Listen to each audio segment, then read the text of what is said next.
pas accueillir du public dans le petit espace de la librairie. On a eu envie de continuer en virtuel en attendant de pouvoir à nouveau le faire en présentiel quand les conditions le permettront.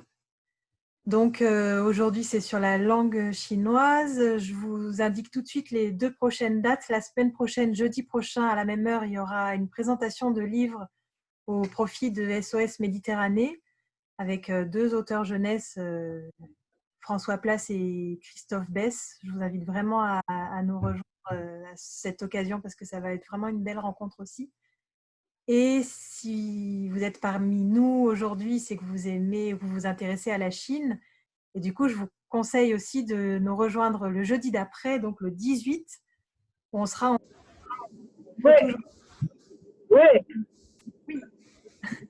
avec un photojournaliste qui travaille à Pékin et qui nous parlera de la crise du Covid en Chine avec ses photos à l'appui. C'est des photos magnifiques. Donc, le photographe en question s'appelle, là son nom m'échappe complètement d'un seul coup, Gilles Sabrier, pardon pour lui. Vous pouvez déjà aller voir sur son site internet, il fait un travail vraiment magnifique. Donc voilà, et ce soir, je suis très heureuse d'accueillir Vigdis Herrera pour nous parler de la langue chinoise et notamment de la méthode qu'elle a mise en place, qui s'appelle les petits mandarins, pour apprendre cette langue qui est si difficile pour nous occidentaux. Alors, je vais demander aux personnes qui nous rejoignent de bien vouloir couper leur micro et si possible leur vidéo aussi. Ça nous permettra d'avoir une meilleure qualité sonore et visuelle. Et aussi, ça nous permettra d'enregistrer dans de bonnes qualités, dans de bonnes conditions, cette intervention et d'ensuite de pouvoir la rediffuser pour les personnes qui n'auront pas pu nous rejoindre ce soir. En cas de problème technique, vous pouvez vous adresser à Support, que je remercie ici. Merci Jean-Yves. Pour tout problème technique, il est là pour nous aider et je l'en remercie. Et Vigdis, si vous voulez bien, je vous laisse la parole et je vous remercie d'avoir accepté mon invitation. Merci beaucoup à vous de m'avoir proposé de présenter un petit peu mon parcours, les petits mandarins, etc. ce soir. Ça me fait grand plaisir. Et je suis toujours enchantée dès que j'ai la possibilité de partager autour de ma passion la langue chinoise, les caractères. Donc, c'est super chouette. Merci beaucoup. Donc, moi, j'ai commencé à apprendre le chinois, j'avais 11 ans. J'ai eu la chance de partir en Chine à cet âge-là avec ma grand-mère. Et après qu'on m'ait expliqué pendant des années que les hiéroglyphes, c'était pas un truc d'avenir parce que c'était plus du tout utilisé, les caractères chinois, ça s'est vraiment imposé comme une évidence.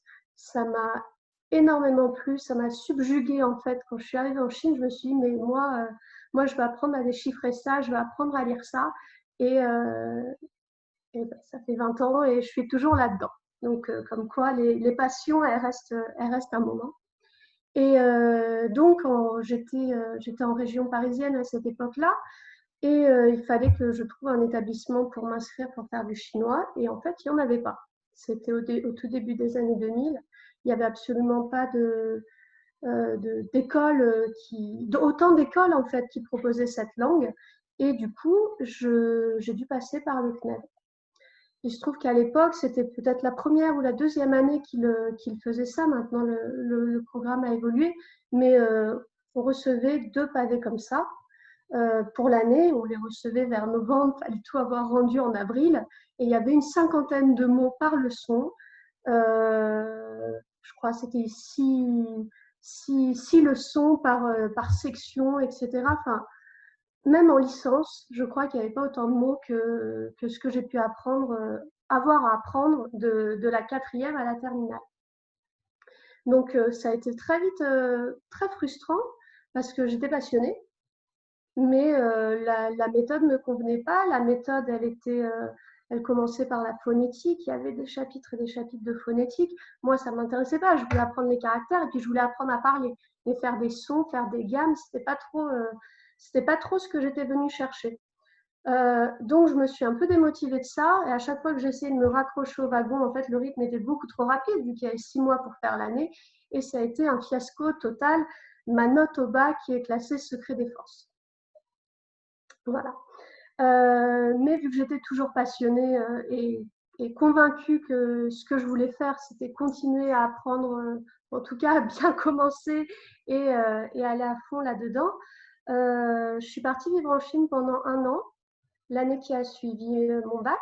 Et je suis partie vivre dans une famille d'accueil en Chine. J'ai été scolarisée dans une classe de seconde et c'est là que j'ai appris à parler la langue.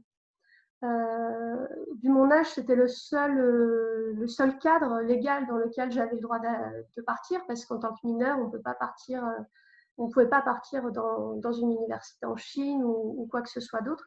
Et en fait, c'était super intéressant parce que je me suis retrouvée dans une famille d'accueil. J'ai changé une fois. Où ils n'étaient pas du tout anglophones, alors francophones, n'en parlons pas. Et dans mon établissement scolaire, les 70 élèves de ma classe connaissaient une phrase en anglais, c'était « J'aime Paris, cette capitale romantique ». Donc à partir de là, et moi mon niveau d'anglais de toute façon était à peu près au même niveau, donc il n'y avait qu'une seule solution pour communiquer, c'était de se mettre à fond dans le chinois. Donc c'est ce que j'ai fait et en fait j'ai appris très très vite dans ce cadre-là comme un enfant qui va être mis en immersion totale et qui va apprendre la langue comme une langue maternelle parce qu'il n'a pas de repère et puis il écoute, il comprend petit à petit les mots prononcés, de quoi on lui parle à force de répétition et c'est exactement dans ce type de cadre que j'ai appris. L'année qui a suivi, j'ai attendu vaillamment ma majorité pour avoir le droit de repartir en Chine parce que ça ne plaisait pas forcément à mes parents qui voulaient que je commence à faire des études, mais moi je voulais repartir en Chine. Donc dès que j'ai eu 18 ans, je suis repartie en Chine quelques mois, toujours butée. Et puis après, j'ai commencé à faire des études de chinois à l'université Paul Valéry, histoire de donner un petit peu un cadre à ce que j'avais appris. Et puis surtout, là, j'ai vraiment eu la possibilité de trouver ce que j'étais venue chercher, parce qu'en vivant en Chine, j'avais surtout appris l'oral, mais très peu l'écrit finalement. Et en entrant à la fac, il y avait la part belle qui était donnée à l'apprentissage de la langue écrite, et c'était ça qui m'a passionnée immédiatement. J'ai fait par la suite un master pour être professeur des écoles, et mon mémoire professionnel a tourné sur ça. Je suis partie sur le titre, je le perds. Comment acquérir l'orthographe du français par la comparaison avec la langue chinoise. Il fallait trouver ça, mais je me suis régalée à faire ça pendant 1 an dans ma classe. Et les enfants, quand on faisait de l'orthographe, ils n'avaient pas du tout l'impression qu'on faisait de l'orthographe. Ils avaient écrit chinois en chinois sur leur cahier. Et puis, quand est-ce qu'on fait du chinois? Quand est-ce qu'on fait du chinois? Et c'était super chouette parce qu'on leur demandait s'ils faisaient de l'orthographe. Ils n'avaient absolument pas l'impression qu'ils étaient dans ce cadre scolaire-là. Donc, c'était vachement intéressant. Je me suis régalée.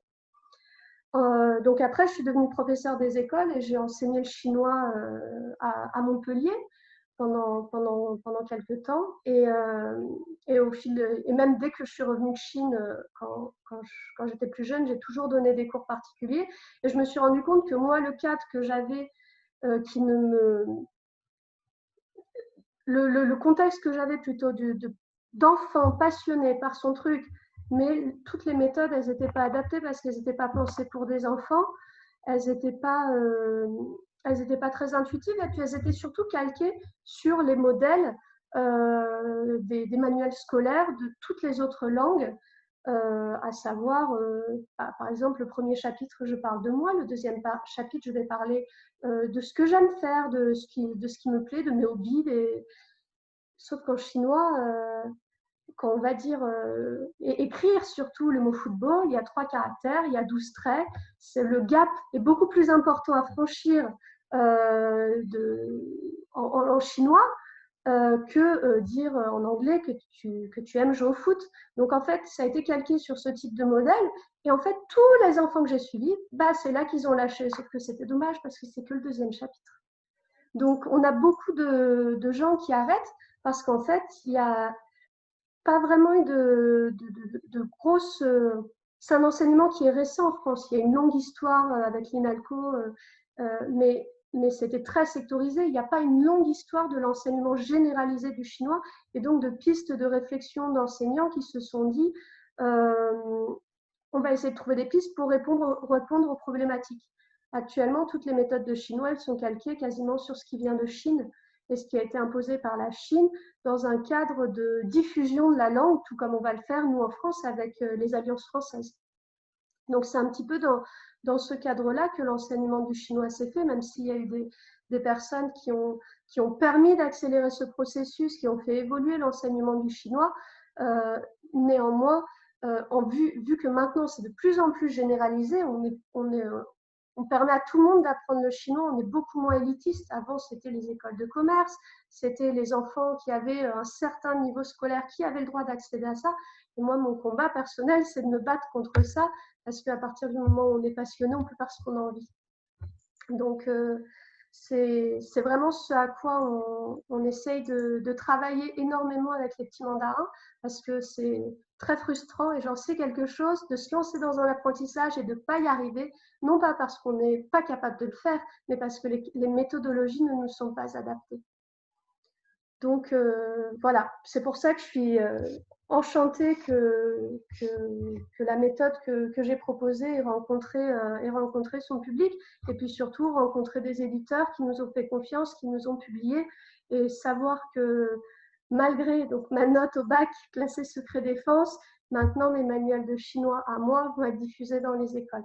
Donc ça, c'est quand même une grande satisfaction. Donc, je vais vous présenter un petit peu, moi en tout cas, ce qui me plaît, ce qui me passionne dans la langue chinoise, c'est que c'est une langue qui a évolué, et qui a évolué en 3500 ans, mais surtout,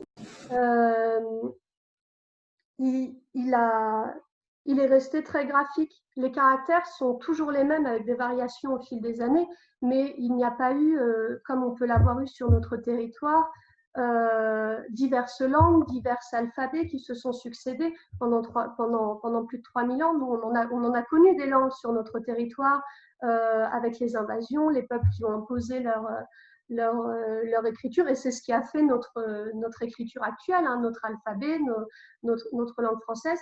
Mais du coup, elle a subi toutes les influences qu'il y a eu au fil des siècles. La langue chinoise, elle est restée la même au fil des années, au fil des siècles, avec des adaptations graphiques. Et quand on se penche là-dedans, en fait, c'est passionnant parce qu'un caractère qu'on ne connaît pas, on peut l'analyser et le comprendre grâce à ce qu'il représente, si on arrive à identifier ce qu'il représente. Et ça, pour ma part, je trouve ça très, très intéressant et c'est vraiment ce qui me passionne le plus dans la langue chinoise. J'ai préparé quelques petits exemples pour vous montrer un petit peu de quoi je parle. Je vais commencer avec un facile. C'est un mot. Il y a 3500 ans, c'était écrit comme ça. Bon, je pense que c'est assez facilement reconnaissable. Et tous les caractères anciens sont comme ça. Bon, maintenant, ça a évolué pour devenir ça. Mais on retrouve encore cette image avec les écailles, l'avant du poisson. Et quand on arrive à analyser ça, c'est quand même super sympa. Enfin, je trouve, de se dire comment l'être humain a fait évoluer la langue pour passer toutes ces étapes et arriver à structurer. Parce que forcément, il a fallu du temps pour que l'écriture soit figée. Même au début, tout le monde faisait un peu le poisson à sa manière, l'écrivait à sa manière, le stylisait à sa manière. Et puis au fil des siècles, il y a eu une imposition de l'écriture pour figer une graphie particulière et libérer et officialiser en fait tout ça.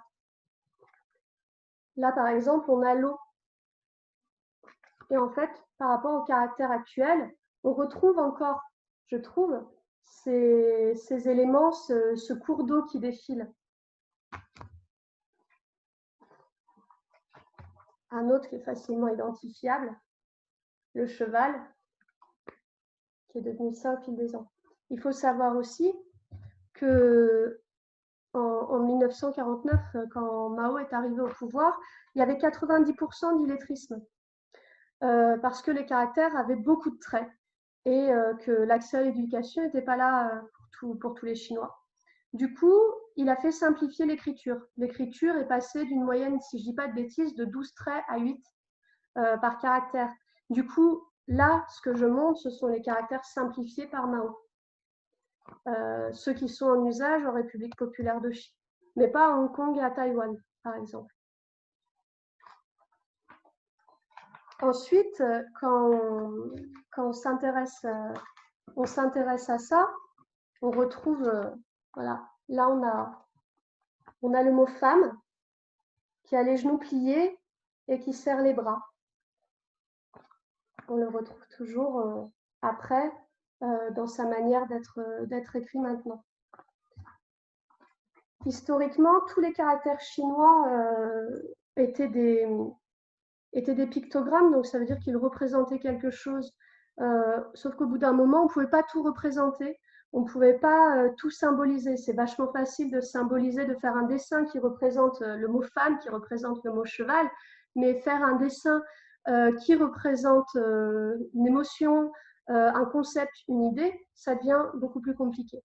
C'est là que sont apparus les idéogrammes et les idéophonogrammes. Donc des caractères qui vont représenter une idée. Et ça n'a pas été fait de manière totalement arbitraire. Ils se sont servis de tous les caractères pictogrammes, vraiment, qui ont été utilisés et créés dans les tout premiers, pour recomposer et créer des mots nouveaux à partir des pictogrammes et des idées qu'ils représentaient. Donc, je vais vous en montrer quelques-uns.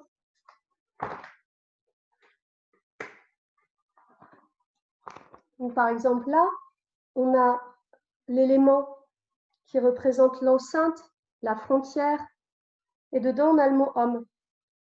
On a l'élément de l'homme. Ça donne le prisonnier. Donc, à chaque fois, c'est très graphique et très compréhensible à partir du moment où on se penche sur la construction du mot. On peut deviner beaucoup de significations de mots en s'approchant. On ne va pas avoir le mot, la définition précise, mais on peut retrouver beaucoup d'idées. Là, toujours pareil, avec l'enceinte, on a le jade à l'intérieur. Le jade, c'est une pierre précieuse qui était réservée au roi. Alors, sceptre étant en jade, ça veut dire le mot pays. Là, c'est le trésor qui est protégé par la frontière. On a donc le mot pays.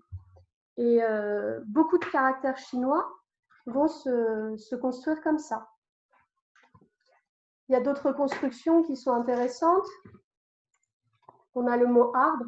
L'élément de l'arbre, 2 fois, ça va donner la forêt. À partir du moment où on met l'arbre 3 fois, ça va donner l'obscurité, une idée d'obscurité et de forêt bien plus profonde. On va avoir pareil comme structure avec le mot homme 2 fois, ça signifie suivre. Si on le met 3 fois, on va avoir l'idée de la foule. Tous les caractères ne se construisent pas comme ça parce que là, on est vraiment sur les idéogrammes. Après, on a les idéophonogrammes qui vont utiliser des éléments phonétiques de pictogrammes la plupart du temps pour donner le son aux mots. Par exemple, là, le cheval, l'élément du cheval, on va le retrouver donc dans cheval, mais on va aussi le retrouver dans maman, non pas parce qu'on fait référence à maman avec le cheval, mais parce que ça va être la façon de le prononcer, le ma, qui va être indiqué par cet élément-là. Ça, c'est des choses qu'on construit petit à petit. Et dans la méthodologie que j'ai créée, je commence vraiment par expliquer la structure de la langue au maximum, en montrant les composants, parce qu'il y en a en fait une centaine à connaître, et à partir de ces 100 composants, on peut écrire tous les mots. Donc, si je vous dis suivre, c'est homme plus homme. Si je vous dis que le mot je ne sais pas, prisonnier, ça va être l'enceinte plus l'homme. Le mot esclave, ça va être l'enceinte plus la femme à l'intérieur. Ça donne une certaine idée aussi de la représentation de l'époque, mais ça permet pour les cerveaux un peu mathématiques de mémoriser rapidement des caractères. quand j'étais en classe, un jour, je suis arrivée avec mes élèves, j'ai affiché au format A3 le caractère Bian, c'est le caractère le plus gros. En chinois, il y a 54 traits. J'aurais dit, je vous le montre, mais je sais que vous ne l'apprendrez jamais. Forcément, on dit ça à des enfants de 8 ans. Le lendemain, la moitié de la classe savait l'écrire. Et ils ont tous analysé. Il y a tel élément, tel élément, tel élément, et ils se le récitaient dans l'ordre. Bon, il fallait les retenir, parce que je crois qu'il y en a 18. Enfin, moi, de toute façon, je n'arrive pas à l'écrire. Mais ils ont appris comme ça comment décomposer le caractère pour essayer de mémoriser un maximum d'informations le plus facilement possible. Parce que souvent, quand on voit les caractères chinois, on va avoir l'idée que ça n'a pas de sens, ça ne représente rien pour nous, mais si on arrive à identifier le sens et identifier les éléments dans le caractère qu'on reconnaît, ça va tellement plus vite pour mémoriser derrière.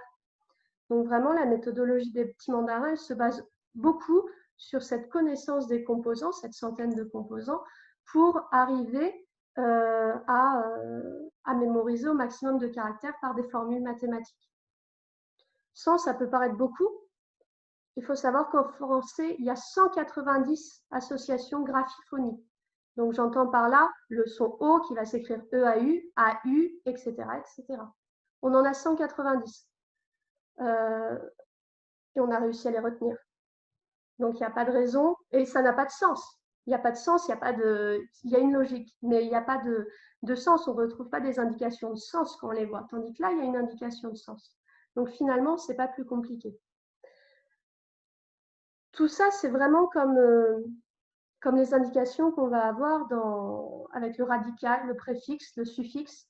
On comprend des mots, justement, parce on va s'appuyer sur le préfixe en début d'un mot en français pour comprendre la suite, pour savoir que c'est une négation ou au contraire une possibilité, etc.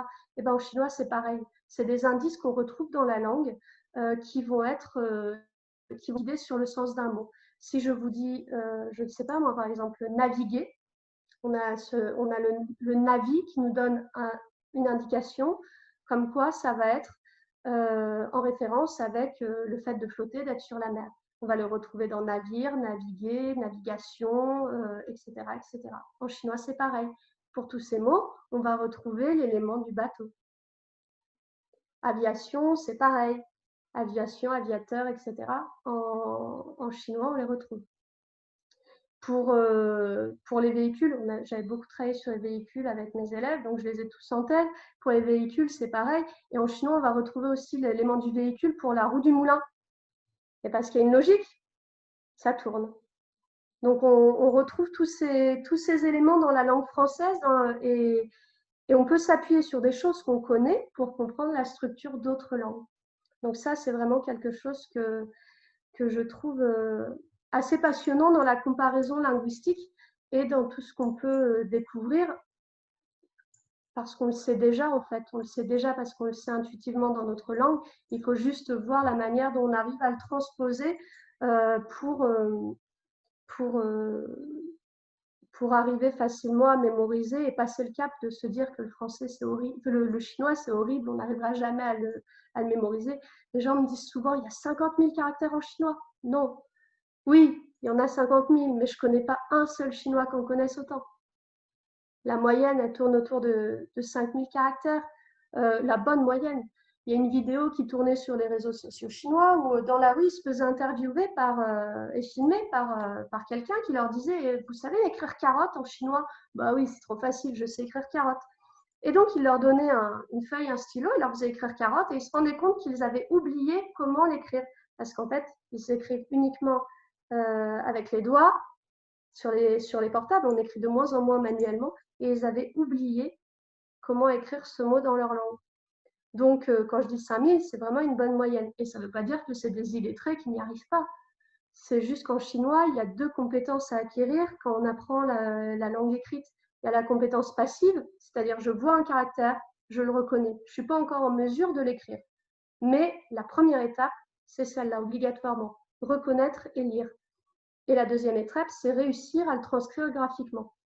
Mais on ne peut pas accéder à la deuxième étape si on n'a pas eu la première.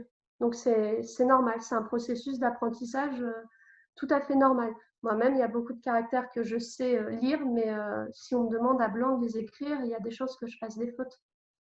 Mais vu qu'en fait, on utilise essentiellement l'ordinateur, avec l'ordinateur, on tape la phonétique et puis on choisit le caractère qui convient par rapport à la phonétique. Et c'est comme ça qu'on écrit la majeure partie du temps. Donc, on est vraiment à travailler beaucoup, beaucoup la compétence passive de reconnaissance des caractères, mais pas du tout la compétence active. Beaucoup moins en tout cas que ça pouvait l'être à une époque où il n'y avait pas autant d'outils numériques. Donc, si vous voulez, je vais vous montrer un petit peu ce qu'on a fait sur les petits mandarins.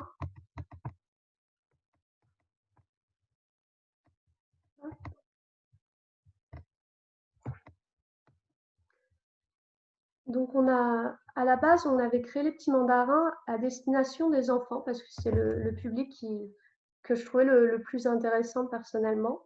Désolée. Mais en fait, la chose est telle que quand on a lancé le site, on s'est rendu compte au bout de 6 mois que 70% de nos élèves, ils n'avaient pas, c'était pas des enfants, hein, c'était tous des adultes. Voire, on avait aussi beaucoup de retraités qui s'étaient inscrits sur la plateforme. Donc, on s'est dit qu'on s'était vraiment planté. On avait très mal ciblé les personnes qu'on voulait viser. Et surtout que les adultes aussi, à partir du moment où ils pouvaient apprendre par le jeu, d'une manière ludique, et ben, ça les intéressait. Et que l'aspect ludique n'enlève en rien la capacité d'apprendre quelque chose. C'est pas parce qu'on prend du plaisir ou qu'on va le faire facilement que c'est pas valorisant et c'est pas un apprentissage réel à la fin.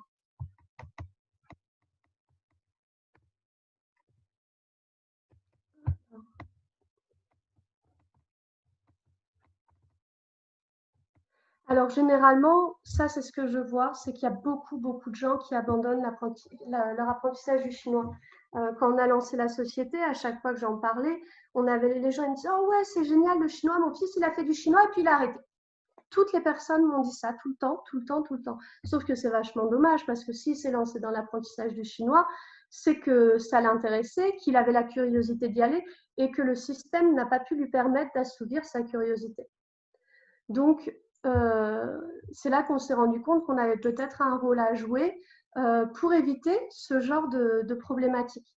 J'ai eu aussi des enseignants avec qui j'ai échangé au tout début pour leur proposer notre outil et qui me disaient « Oui, moi, ça ne me va pas parce que vous ne proposez pas la phonétique et moi, tous les élèves arrêtent la première année. » Alors, ça veut dire qu'avec votre méthode, ils vont finir leur première année, ils n'auront jamais vu la phonétique.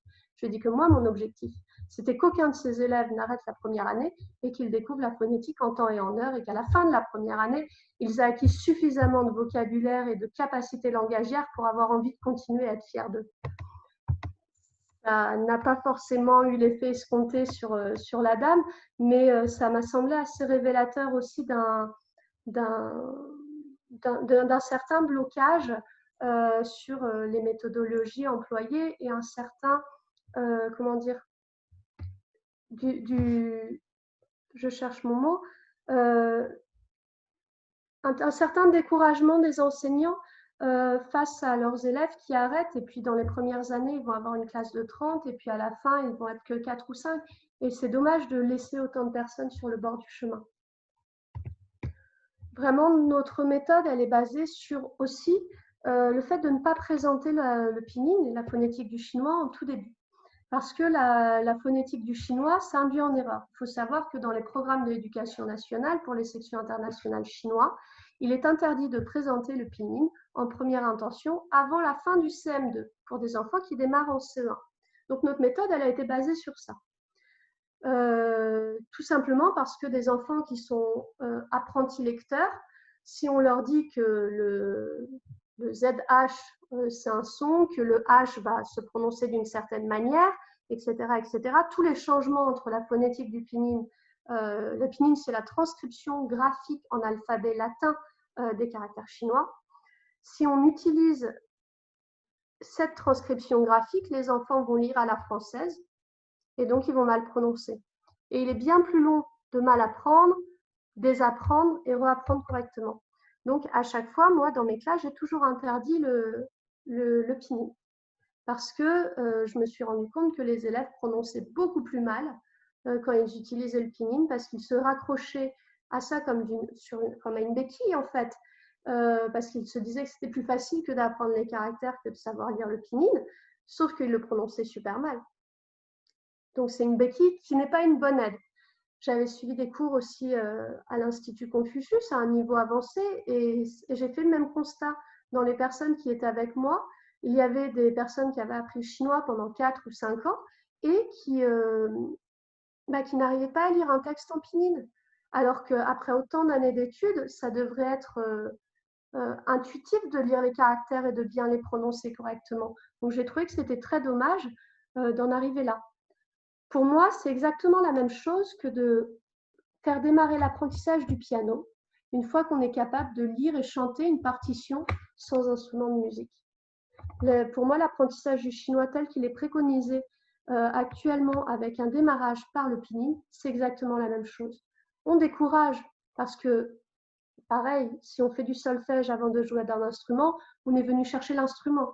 Donc, on va repousser la rencontre avec l'instrument. Et en plus, sans pratique, il est très difficile de se projeter sur quelque chose qui n'a pas de réalité finalement. J'ai inscrit mon mari à des cours de chinois au tout début où on a lancé les petits mandarins. Et la première chose qu'il m'a dit, c'est je ne retourne plus au cours. Je l'ai poussé, mais au bout de 3 mois uniquement de travail de phonétique, il a voulu arrêter, ce que je comprends. Donc voilà, nous vraiment, ce qu'on a mis en place pour empêcher les gens d'arrêter, c'est un jeu ludique, le plus ludique possible. On a développé une 50aine de jeux qui sont répartis au fur et à mesure des niveaux pour encourager les gens à apprendre, les motiver à apprendre et leur donner le plaisir d'apprendre. Et surtout, avec le numérique, on peut s'affranchir du pinyin parce que tous les mots vont avoir un support oral qui leur permet d'être un support audio, pardon, qui leur permet d'être entendus. Donc, à partir du moment où on a l'audio, on n'a plus besoin de transcrire quelque chose à la main sur du papier pour le retenir. L'audio est toujours disponible. Donc, ça, c'est vraiment aussi quelque chose sur lequel j'insiste. Au début, je n'insistais pas du tout là-dessus parce que je ne me pensais pas légitime. Mais la méthodologie, je l'ai lancée en tant que Française. En tant que Française qui va avoir une réflexion sur la langue qu'elle apprend et sur les moyens qu'elle a mis en place pour l'acquérir. Ce qui est beaucoup plus difficile quand on enseigne sa langue étrangère, sa langue maternelle en tant que langue étrangère. On n'a pas du tout la visibilité des difficultés que peuvent avoir l'apprenant. Il y a peu de temps, j'ai donné des cours de français langue étrangère à des footballeurs du MHSC qui étaient venus en stage de Shanghai. Donc, ils n'avaient absolument aucune connaissance en français, mais pour entendre leur coach, il fallait bien qu'ils puissent communiquer un minimum. Ils n'avaient ni l'anglais ni le français. Donc, on communiquait qu'en chinois. Et tous les mots que je leur apprenais, je leur notais au tableau les mots en français. Et puis, je me suis rendu compte qu'en dessous de chaque mot en français, ils écrivaient des caractères pour la prononciation. Jamais ça me serait venu à l'idée qu'ils puissent mettre ça en place. Et sauf qu'en observant leur méthodologie à eux intuitivement, sachant qu'ils ont ils ont une scolarité très légère, étant donné que tout a été mis dans le sport et à fond. Donc, leur méthode intuitive, ça a été de noter les sons grâce à des caractères monosyllabiques qu'ils connaissaient. Et j'ai trouvé ça super intéressant. Notre méthode, généralement, le fait que ce soit un jeu, qu'on puisse reproduire, que si on refait plusieurs fois le jeu, on n'a pas toujours les mêmes questions. Il y a une certaine motivation et en fait, on mémorise très vite. On a généralement nos apprenants qui arrivent au niveau A2, dans le cadre du CECRL, ou à présenter le HSK3, par exemple, en moins de 6 mois, sachant que c'est 3 ans d'apprentissage dans un cursus classique. Donc voilà, nous, on prépare aux examens internationaux et nationaux. Sur le site, il y a la possibilité de voir son niveau pour présenter le bac, LV1, LV2, LV3 et section internationale, et aussi le HSK 1 à 6. J'insiste aussi sur le fait que la méthode, elle est adaptée aux dyslexiques, parce que vu qu'on ne s'appuie pas sur la transcription en pinyin avec la phonétique écrite en caractère latin, on enlève la source du handicap pour ces enfants ou ces adultes qui seront dyslexiques, dysorthographiques. Bon, pas dysgraphique, c'est une autre complexité, mais en tout cas pour la dysorthographie Et la dyslexie, c'est quand même une langue qui, contrairement à l'anglais ou à l'espagnol, ils vont être en position de réussite parce qu'ils n'auront pas à apprendre des nouveaux graphèmes phonèmes. En anglais, je vous disais, en français, il y en a 190 transcriptions graphèmes phonèmes. En anglais, il y en a plus d'1 millier. Imaginez le casse-tête pour un 10. En chinois, il n'y a pas ce problème. Et généralement, des enfants qui vont démarrer l'apprentissage du chinois alors qu'on ne voulait pas trop les mettre parce qu'en se disant ils ont déjà des difficultés avec la langue française, il ne faut pas leur mettre ça, ils ont des notes excellentes. Sur le site, on a toute la possibilité de suivre ces progrès, ces statistiques par marche, par niveau, les compétences qu'on a acquises, etc. Et pour les enseignants, il y a la possibilité de voir ça également et de suivre ces classes, ces groupes, faire des groupes de travail, etc. Tout ça, c'est vraiment notre objectif, c'est qu'on puisse travailler à son rythme. Ce n'est pas parce que je vais mettre 12 heures à franchir la première marche que je suis moins bon que quelqu'un qui va mettre 1 heure. Ça n'a rien à voir. Mais l'apprentissage avec le numérique permet vraiment de faire quelque chose qui soit progressif et au rythme de la personne qui apprend. Et ça, c'est vraiment important pour nous. On n'est pas tous égaux face aux langues. Donc, on a plusieurs types d'exercices qui vont permettre de mémoriser les caractères un peu dans tous les sens. On a la possibilité de retenir la prononciation facilement parce que, comme je vous disais, l'audio est omniprésent. Et puis, on a fait aussi un exercice où on peut écouter l'audio et s'enregistrer et comparer avec le modèle.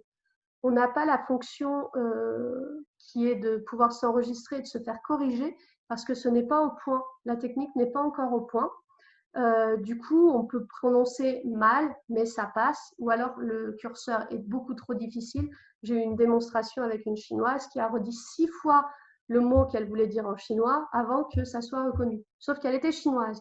Donc, quelqu'un qui apprend le chinois en tant que langue étrangère, il va le refaire une dizaine de fois et puis après, il va abandonner parce que de toute façon, ça ne le reconnaîtra pas. On permet aussi de travailler la grammaire. On a des leçons à chaque niveau. Et à partir de la 20e marche, on présente le pinyin parce que le pinyin, comme je vous disais, ça sert à taper à l'ordinateur, à envoyer des textos, à chercher un mot dans le dictionnaire. Donc, on repousse le moment de le rencontrer. Mais vu que l'oreille est prête, elle a tellement entendu prononcer les mots, elle ne fera pas d'erreur et ça va venir de manière totalement intuitive. Et comme je vous disais, on analyse les composants à l'intérieur du mot pour essayer de le mémoriser plus facilement. On a des jeux différents, comme je vous disais, on en a une 50aine. Je vous ai parlé de ça aussi pour les examens officiels, que ce soit le HSK ou le bac. Il y a des listes qui sont officielles. Donc, nous, on a repris toutes les listes. À chaque fois qu'on réussit suffisamment de fois un travail sur un caractère, il va se colorer en vert en temps réel dans cet espace.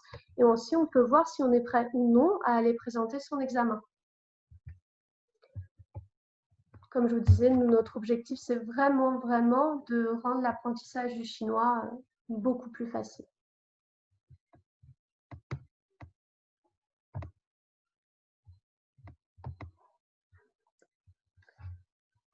Voilà, je vais vous montrer un petit peu le cahier parce que, comme je disais, je l'ai reçu la semaine dernière. Donc, on a Atier qui nous a fait confiance pour produire 3 cahiers. Donc là, on est en train de finir le 3e, il sera disponible à la rentrée. Et chaque cahier est associé au site internet. Donc, à chaque fois, on va avoir pareil cette notion de démarche, les caractères par marche. On va retrouver les leçons. On va avoir des informations sur l'origine des caractères parce que ça me tenait beaucoup à cœur et on ne peut pas le mettre dans la méthode. On va avoir des informations culturelles, des informations insolites. Pareil, ça, dans la méthode en ligne, ça aurait surchargé. Donc, le cahier était un bon support. Et puis, on a différents exercices pour la grammaire, comment dire, pardon, la compréhension, l'écrit. Et surtout, ce qu'on a mis en place, c'est voilà, comme je disais, il y a des informations culturelles dans le cahier au fur et à mesure. On a on a ces pages d'écriture.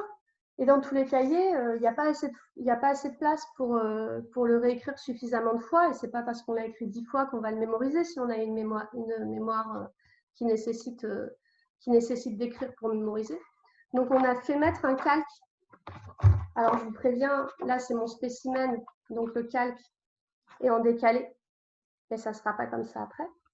Donc, on a la possibilité d'écrire au feutre Velleda et de s'entraîner à écrire à l'infini sur les carrés qui font 2 cm. Donc, comme ça, on a tout l'ordre des traits et on peut s'entraîner autant que possible, autant que nécessaire à l'écriture. Donc, pour nous, c'est un bel aboutissement parce qu'on a beaucoup de demandes actuellement des établissements pour les tester. Donc, j'ai hâte d'avoir les retours des élèves en classe et puis des particuliers qui nous ont dit être intéressés parce que c'est forcément aussi adapté aux grands qui veulent apprendre le chinois. Donc, on a fait 3 cahiers, A1, A2 et B1. Voilà, avec Cathy.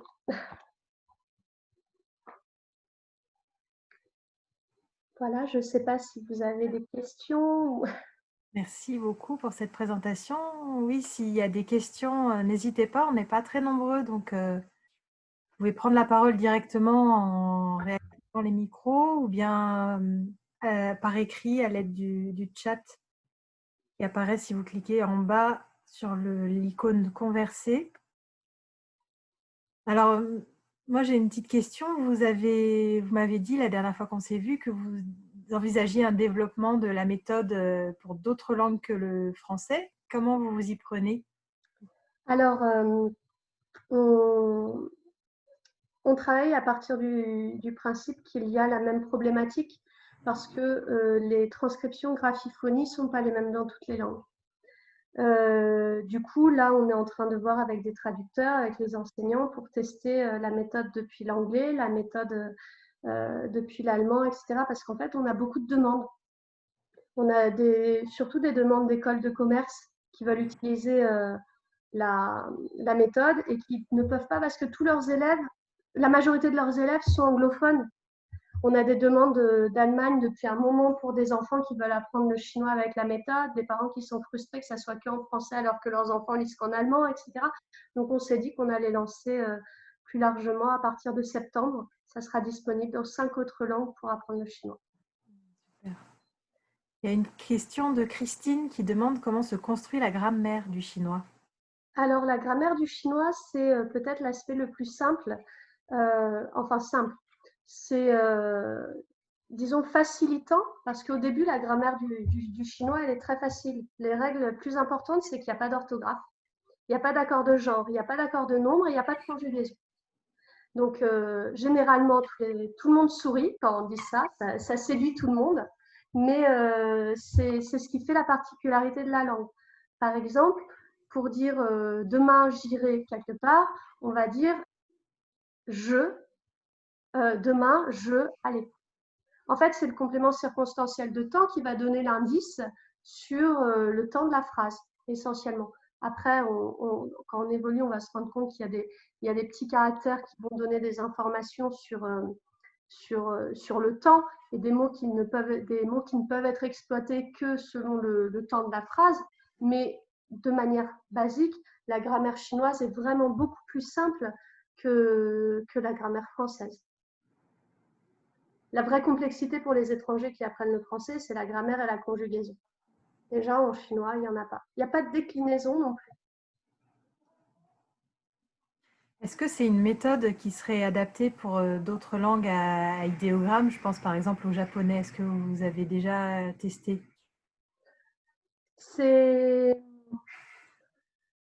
On y travaille. On y travaille. Notre objectif, c'est vraiment de rendre les langues accessibles.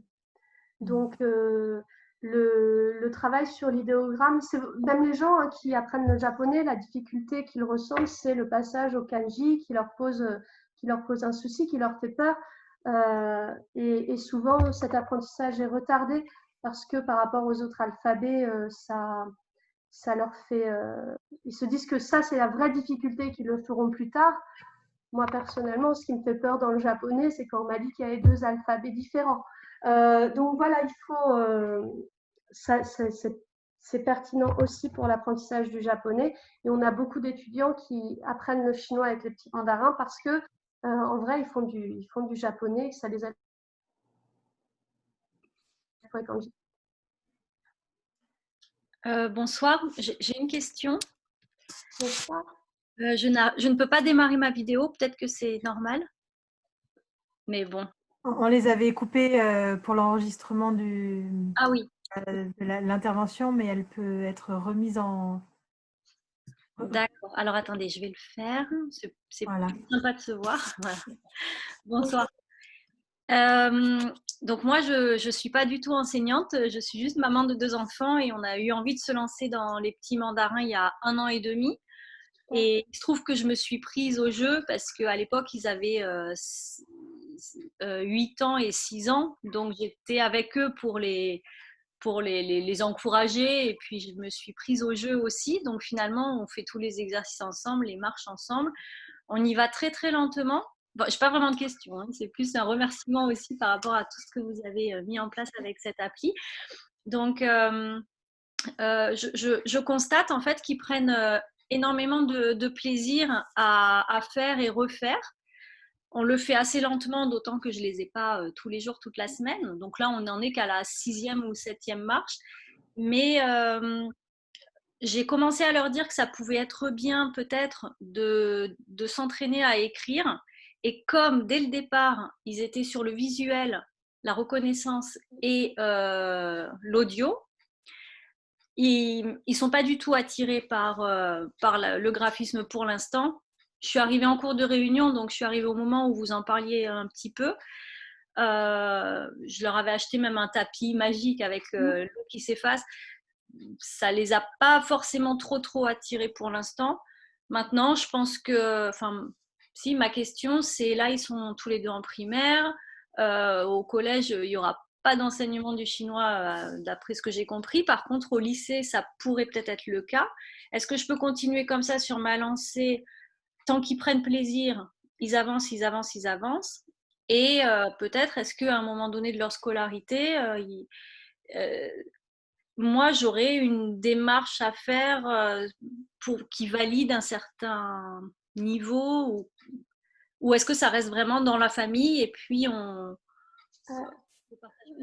Déjà, merci, ça me fait super plaisir comme retour parce que c'est vraiment ce qu'on a envie de transmettre, c'est le goût de la langue. Et puis, vous avez tout à fait raison de ne pas les pousser, pas les brusquer.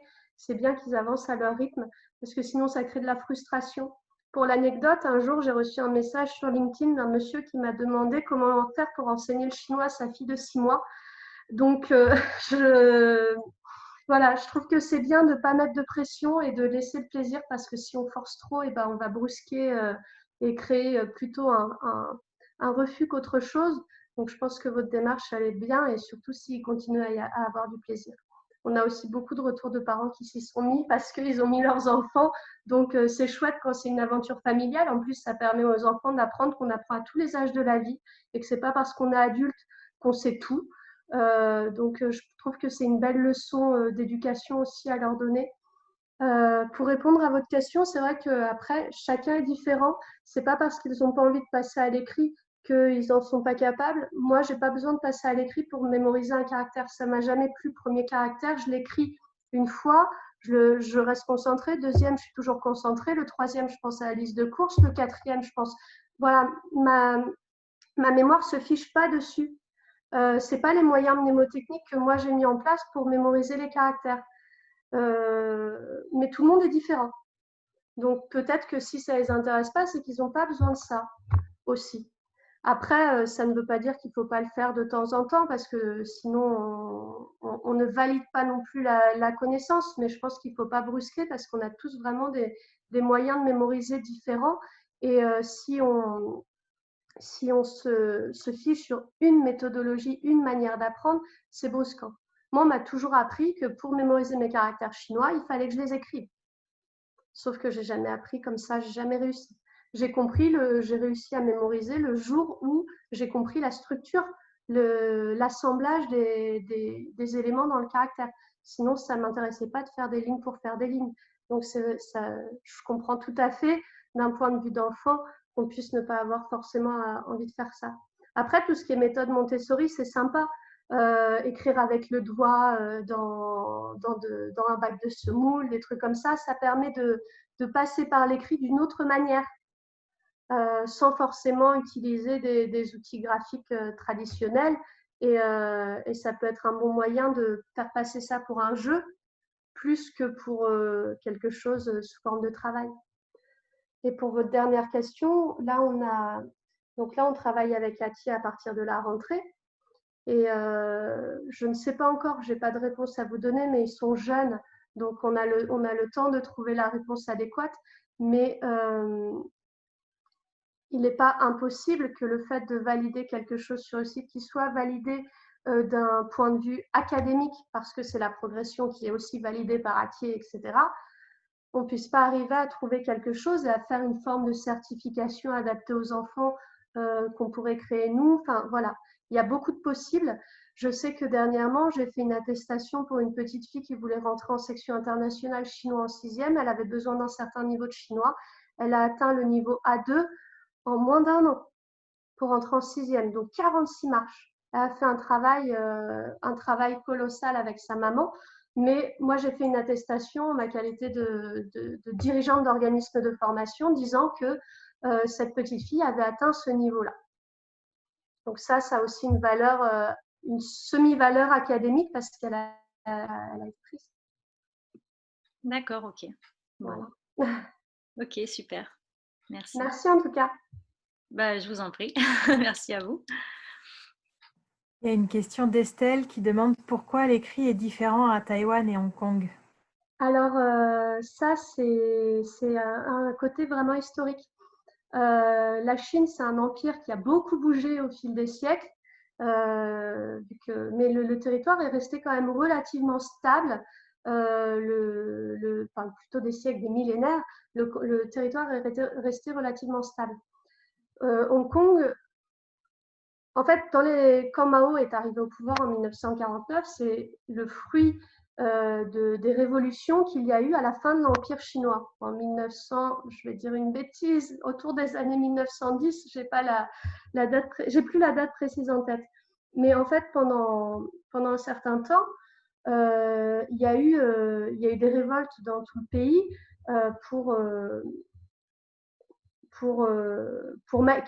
qui ont amené à la mise en place de la République communiste mise en place par Mao. Et en fait, avant ça, on utilisait l'écriture non simplifiée partout sur le territoire. La fin de l'Empire chinois, c'est aussi dû aux colons anglais, allemands, français, surtout français, qui ont essayé de piller le territoire, et notamment Hong Kong. Il faut savoir que Hong Kong a été donné par la Chine aux Anglais parce que, je remonte encore un peu, les Anglais, très friands de thé, avaient les colonies en Inde. Ils achetaient du thé en Chine et puis ils les ramenaient en Chine, mais sauf en Angleterre, pardon, mais la Chine ne leur achetait rien en échange. Donc pour eux, c'était un commerce qui n'était pas à double sens. Donc, ils ont introduit l'opium qui était fabriqué en grande quantité en Inde, ils l'ont introduit en Chine. Je vais peut-être me faire des ennemis en expliquant politiquement le truc, mais ça c'est historique. Donc, ils ont introduit l'opium en Chine, et l'opium, c'est une drogue très, très addictive, donc les Chinois sont devenus très, très adeptes de cette drogue, en acheter en Inde. Et un jour, l'empereur chinois a toujours été contre, ça date de 1860, les premières guerres de l'opium. Et l'empereur chinois a fait couler un bateau je ne sais plus de quel côté de la Chine. Il a fait couler un bateau qui était plein d'une cargaison d'opium, en disant cet opium-là, les Anglais veulent l'amener sur notre territoire. Nous, on dit non, on coule le bateau avec toute la cargaison dedans. Les Anglais ont dit que c'était pas possible, qu'ils avaient fait perdre une somme colossale d'argent en coulant le bateau et qu'ils voulaient une compensation financière. C'est comme ça qu'Hong Kong a été donné aux Anglais. C'est un bail de 100 ans qui s'est terminé donc en 1997. Donc de 1897 à 1997, Hong Kong appartenait à l'Empire britannique.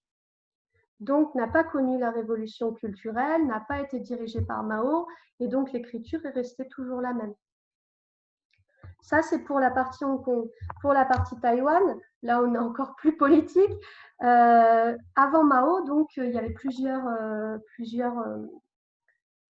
chefs de guerre qui se battaient avant 1949 pour avoir le territoire, dont j'ai oublié son nom, qui représentait une force opposée à Mao. Et quand ils ont perdu, ils sont tous allés se réfugier à Taïwan.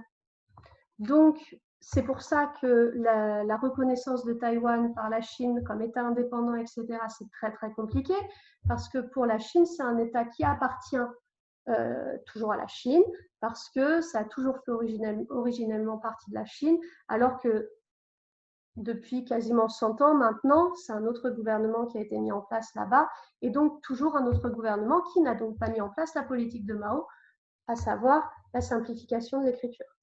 Donc c'est pour ça qu'à Hong Kong et Taïwan, c'est pas la même écriture. Mais on arrive très bien, enfin avec l'habitude, à comprendre des caractères non simplifiés, donc d'avant 1949 en Chine continentale, parce que c'est toujours la même logique et la même structure. Voilà. Pourquoi? Merci. Il y avait une question de Christine, mais je ne suis pas sûre de bien comprendre la question. Elle demande si vous avez pensé aux Russes, mais je ne sais pas si c'est pour l'enseignement ou si c'est pour l'adaptation de votre méthode. Je ne peux pas tout dire, mais on pense à beaucoup de choses. Voilà. Ce sera une surprise.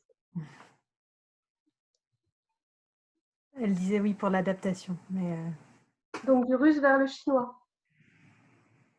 On travaille sur beaucoup de pistes et on espère avoir des belles nouveautés à vous présenter bientôt. super. S'il n'y a pas d'autres questions, je pense qu'on peut... Si, il y a une question qui va arriver. Je ne sais pas si Charlie veut remettre son micro, la vidéo.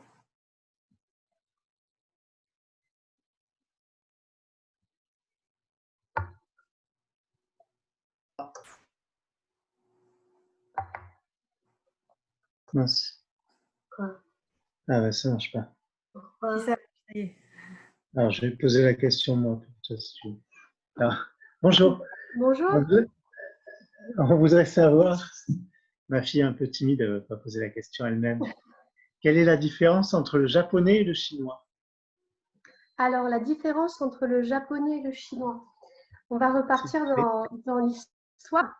La légende du Japon pour les Chinois, c'est un petit peu qu'il y a très, très, très longtemps, un général a dit à l'empereur de Chine qu'il avait trouvé une île à l'est et puis qu'il allait la conquérir pour lui. Et que pour aller conquérir l'île à l'est au nom de l'empereur de Chine, il avait besoin d'une armée et de beaucoup de femmes. Donc il est parti dans son bateau avec son armée, beaucoup de femmes, des provisions, etc.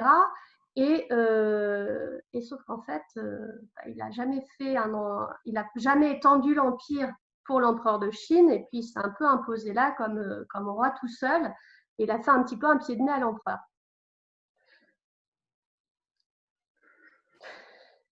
Du coup, il est venu avec la langue chinoise, avec l'écriture chinoise sur le territoire. Et au fil des siècles, tout s'est un peu scindé parce que il faut savoir qu'il y avait le chinois écrit était utilisé aussi au Vietnam, en Thaïlande, au Cambodge, etc. Vraiment dans toute l'Asie parce qu'ils ont conquis un peu toute l'Asie au fil des siècles. Et du coup, ils ont gardé une partie de l'écriture chinoise et en même temps, ils ont utilisé des alphabets pour transcrire d'autres types de mots. Je ne suis pas une super experte du japonais, mais les Japonais connaissent, je crois qu'il y a 500 caractères, 500 kanji qui doivent être connus pour le japonais, donc des caractères chinois qui restent en fait de cette époque où la Chine dominait graphiquement toute l'Asie. Voilà, donc c'est pas la même chose. En plus, ça se prononce pas pareil. Généralement, on dit que pour les Français, c'est un peu plus facile le japonais à l'oral parce que c'est des sons qu'on a dans notre langue. On va avoir beaucoup des sons qui ne nous sont pas étrangers. Donc, on va avoir beaucoup plus de facilité à les prononcer. Mais après, comme je disais, je ne suis pas experte en japonais, donc je peux pas vous donner des mots ou des exemples pour expliquer ce que je veux dire. Merci. Avec plaisir. Il y a encore une question. Comment, avec votre méthode, passe-t-on à la pratique dans la vie courante? Alors, moi, ce que j'encourage au maximum, c'est de regarder des films en chinois, trouver un partenaire linguistique, essayer de communiquer avec. Il y a beaucoup d'échanges qui se font hein, avec des natifs d'une autre langue qui veulent apprendre le français. Donc, c'est facile de trouver quelqu'un pour converser. Ça, c'est hyper intéressant. Nous, on a beaucoup de personnes qui apprennent en e-learning pur parce qu'ils ont le temps ou la possibilité de faire que cela. Mais s'il y a la possibilité de suivre un cours en classe, nous, ce qu'on dit à chaque fois aux professeurs, parce que les professeurs sont souvent méfiants vis-à-vis des techniques numériques. Moi, je leur explique tout le temps que mon but, c'est pas de remplacer les professeurs. Je suis professeur à la base, donc je trouve que c'est un super métier. Mon objectif, c'est de rendre le professeur plus qualitatif. C'est pas le bon mot, mais qualitatif dans ce qu'il a comme vraie valeur ajoutée. Un enseignant qui essayerait de faire mémoriser les caractères, par exemple, à un groupe classe de 30 élèves, il n'a pas de valeur ajoutée. Moi, j'ai une valeur ajoutée pour ça. Par contre, un enseignant qui va leur faire communiquer entre élèves, qui va échanger, qui va les faire parler, interagir entre pairs, lui, il a une vraie valeur ajoutée que moi, je n'ai pas du tout. Donc, ce que je conseille, c'est soit de suivre la méthode avec un enseignement en classe pour vraiment tout ça, tous ces échanges linguistiques que le professeur peut proposer. Mais sinon, le mieux, ça reste l'échange entre pairs avec quelqu'un qui pourra corriger la prononciation quand ça ne va pas ou la grammaire, mais avec qui on pourra avoir une conversation réelle. Parce que le numérique, c'est bien, mais à la base, si on veut apprendre une langue, c'est aussi pour voyager. Et si on passe jamais à la pratique, au bout d'un moment, on se lasse quand même. Ça me semble être une très belle conclusion de cette présentation. Merci beaucoup, Vigdis. Merci à vous qui avez été parmi nous. Donc, je rappelle les prochaines visioconférences de la Géosphère. Jeudi prochain, autour d'un livre au profit de SOS Méditerranée. Et jeudi d'après, avec un photojournaliste en direct de Pékin qui va nous parler de la crise du coronavirus en Chine. Merci beaucoup à tous. Merci. Je peux dire un dernier mot? Bien sûr. Si vous voulez trouver les cahiers, commandez plutôt dans des librairies qui ont été fermées pendant 2 mois. Donc, l'approvisionnement est un peu long parce que les imprimeries, tout ça ont mis du temps. Donc, le livre devait sortir le 17 avril. Il n'est pas encore arrivé dans les librairies, mais privilégiez de passer commande dans des librairies. C'est un métier qui est essentiel pour tout le monde. Merci. Merci à tous. Merci beaucoup.